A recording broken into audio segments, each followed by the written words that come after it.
no pensaba hablar de la cantante, actriz y luego conductora de un programa de televisión italiana, Raffaella Carrà, porque no estoy seguro de que Raffaella Carrà, esta cantante, haya tenido impacto igualmente en América Latina. En Argentina fue muy importante, de hecho algunas de sus canciones, incluso entre las más vulgares, estaban de alguna manera como escenificadas o contando aventuras que acontecían en Argentina, ¿no?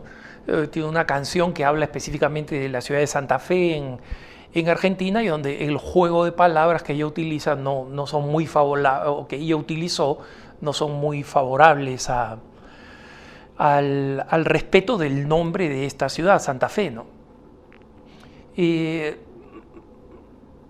Raffaella Carrà fue una de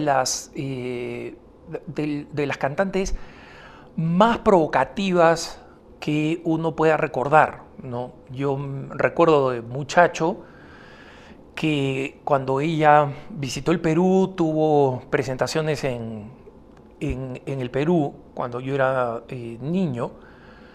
Ella presentó los shows más grotescos que yo había visto en mi vida, ¿no? En la manera absolutamente provocadora que se vestía. Nunca había visto antes era niño, adolescente, nunca había visto antes una vestimenta tan provocadora en televisión en esa época. No, hoy día no es nada. Y nunca vi después de Raffaella Carrà cuando fue transmitida en vivo, ¿no? Entonces fue todo un éxito, y especialmente entre la población masculina, ¿no? Ella se engració mucho con este público en América Latina porque aprendió el español y era relativamente fácil de traducir las canciones que ella cantaba. No las escribía ella, las escribía un tipo que fue su amante por un tiempo, pero después que se separaron, siguió en relación con ella desde el punto de vista profesional, ¿no?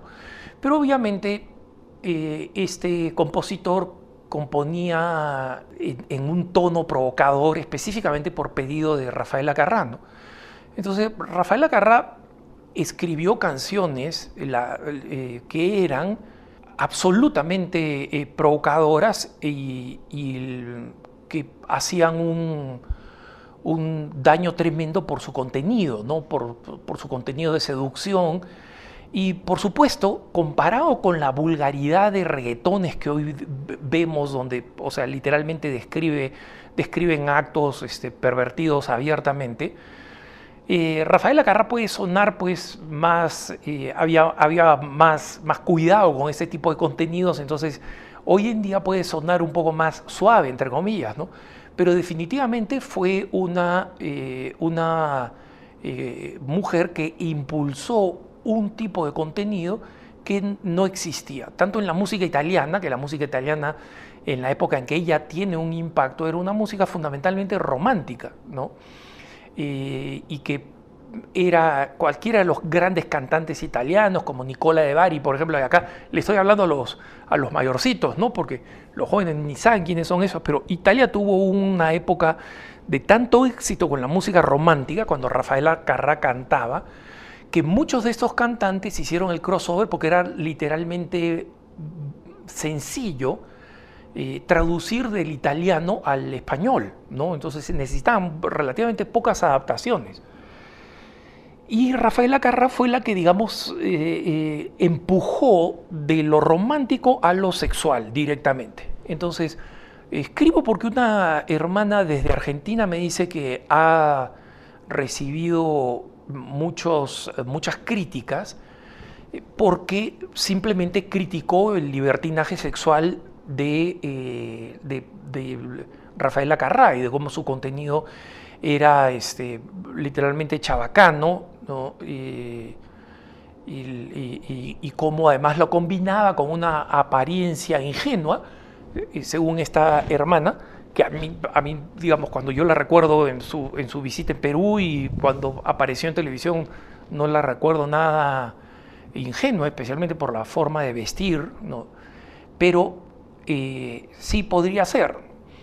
Y aparentemente la crítica es porque este comentario, esta crítica hace poco que acaba de morir Rafaela Carrà, esa es la razón por la cual está explotando en las noticias.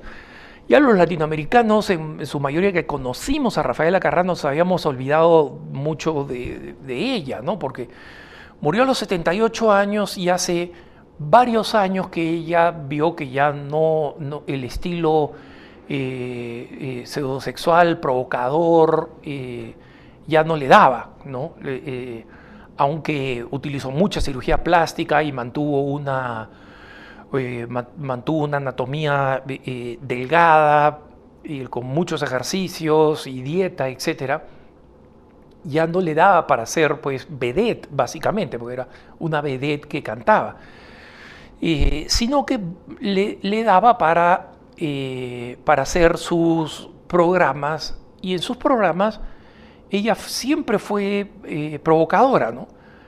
Y yo personalmente pienso que esta mentalidad provocadora era básicamente un gran sentido del negocio. No creo que ella fuera una persona que realmente pensaba o sentía todo lo que decía, pero sabía que el hecho de ser provocadora, incluso cuando era conductora de televisión, era una manera de mantenerse vigente, ¿no? ¿A quién no le gustaba escuchar una nueva locura de Rafaela Carrà, ¿no? Decir que ella era bisexual, por ejemplo, cuando, o sea, no se le conoce ninguna relación con una mujer y tuvo una larga relación con varios hombres famosos de la televisión italiana, incluso un flirt por ahí con Frank Sinatra cuando hicieron una película juntos, ¿no? En Italia. Y ella durante muchas ocasiones dijo, no quiero tener hijos, ¿no? A mí no me parece que hay que tener hijos. Y en consecuencia, en otro programa de televisión ella dijo que ella era comunista, ¿no? Y Rafaela Carrà era cualquier cosa menos comunista, no tenía una vida bastante holgada, de bastante lujo público. Además, digamos, a la gente en Italia, a sus seguidores, les gustaba verla ella en estos excesos, ¿no? De ropa, de automóviles, de accesorios ultra carísimos, ¿no? Carteras, pelucas, zapatos, etcétera, ¿no? Y tenía una villa bastante conocida de la zona de Italia, de donde era ella, que en las cercanías de Bolonia, ¿no? Y fue, digamos, una mujer que se abrió paso de ser una showgirl, ¿no? Bailarina, cantante, actriz, viajó mucho a España, que es donde aprendió el español también, porque encontró un mercado más amplio que el mercado solamente italiano, ¿no? Y por eso, con su español, es que hizo todas estas giras en América Latina más de una vez. Y en España, en Argentina, era un ícono. Entonces, que mucha gente se enoje de que una hermana haya publicado una visión crítica de Rafaela Carrà se entiende, no es justificable, porque Rafaela Carrà, digámoslo en sencillo, promovió un tipo de contenido que fue predecesor de la basura que hoy vemos en el mundo musical y que está tan popularizado. Pero esa basura de hoy, que es mucho más grave que la que cantaba Rafaela Carrà, probablemente no estaría ahora como está si no fuera porque fue precedida por estas letras de mucho más insinuación, pero bastante evidentes, de Rafaela Carrà. Entonces, que desde el punto de vista artístico, ella era extremadamente competente y era una gran mujer de negocios. Sabía cómo maximizar su cuerpo, su voz, su cara, su personalidad, y sabía cómo hacer una enorme cantidad de dinero de eso, que fue una de las preocupaciones de su vida, hacer muchísimo dinero, porque ella misma lo declaró. Es decir, si algo no era Rafael Carrà, era discreta, no era discreta, ¿no? Su forma de vestir, su forma provocadora, las cosas que decía, era, como digo, todo esto para llamar la atención, ¿no? Dicho esto, es importante ver que detrás de personas como esta, especialmente si provienen de países de tradición católica, siempre hay otro lado, ¿no?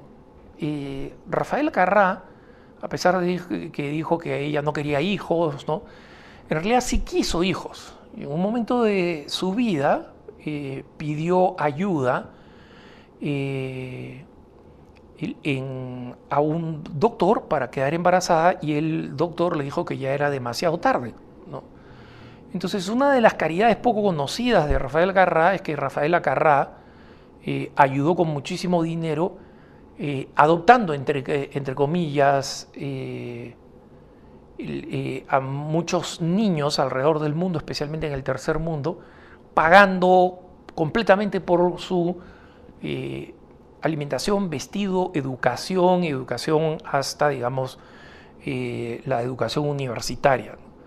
Entonces, no estoy tratando de menguar, digamos, la responsabilidad de Rafael Carrà en crear esta onda cultural, pero es importante saber algo que yo no conocía, ¿no? Que un analista conservador italiano, católico conservador, ¿no?, muy cercano a los tradicionalistas, o sea que no estamos hablando acá de un comentarista de teatro o de cine o de personalidades públicas o famosas. Estamos hablando de un hombre italiano, que reconoce esta figura ambigua de Rafael Carrà, ¿no?, la gran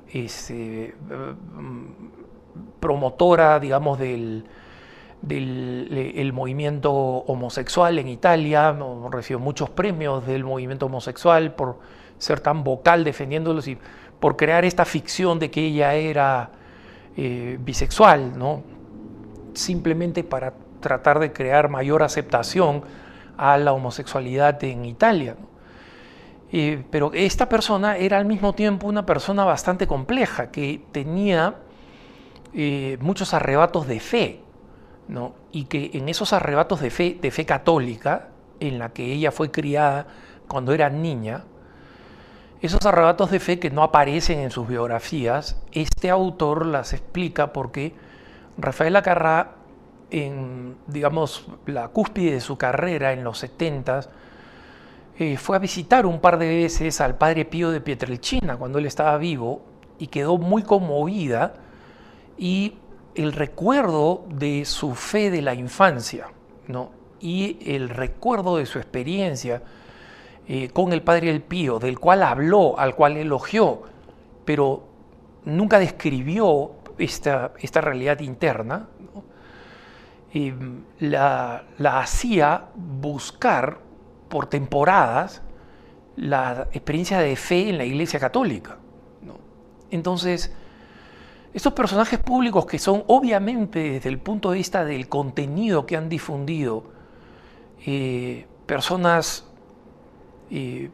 polares, o sea, en el polo opuesto de lo que la Iglesia Católica, de los valores que la Iglesia Católica trata de transmitir. El mismo Observatorio Romano muchos años atrás, cuando ella estaba todavía en plena carrera, la calificó simplemente de exageradamente provocadora, ¿no? Y eso es todo. O sea, vamos, en un artículo revisando el Observatorio Romano, el periódico, digamos, oficial de la Santa Sede, también tiene una sección de crítica, y para la importancia que tuvo Rafael Carrà, digamos, en el mundo musical, artístico, teatral, cinematográfico, televisivo de Italia, porque así de polifacética y esa era la capacidad que tenía siempre de reinventarse, ¿no?, desde que hizo un primer show cuando tenía 14 años, ¿no? Entonces, hasta que murió a los 78 de cáncer al pulmón, ¿no? Y este autor dice que también durante su cáncer al pulmón, ella tuvo muchos y frecuentes acercamientos a la iglesia. Su funeral no fue católico, ¿no? Pasó como una gran personalidad por muchas, murió en Roma, pasó por muchos lugares importantes, emblemáticos para recibir homenajes, su carro fúnebre, su carroza fúnebre, y finalmente la vigilia final, antes de ser enterrada, fue en la alcaldía de Roma, ¿no? Pero este autor especula con todos estos posibles remordimientos, con certeza, idas y vueltas a la fe católica, especialmente tras su experiencia con el padre Pío de Pietrelcina. Especula que muy probablemente por lo prolongada que fue su enfermedad de cáncer al pulmón, ella fue capaz habría podido recibir los sacramentos, confesarse y morir en la fe católica, ¿no? Y que en consecuencia, a pesar de lo que fue en su carrera por la persona Rafael Acarrá, los católicos deberíamos elevar una oración para su salvación eterna.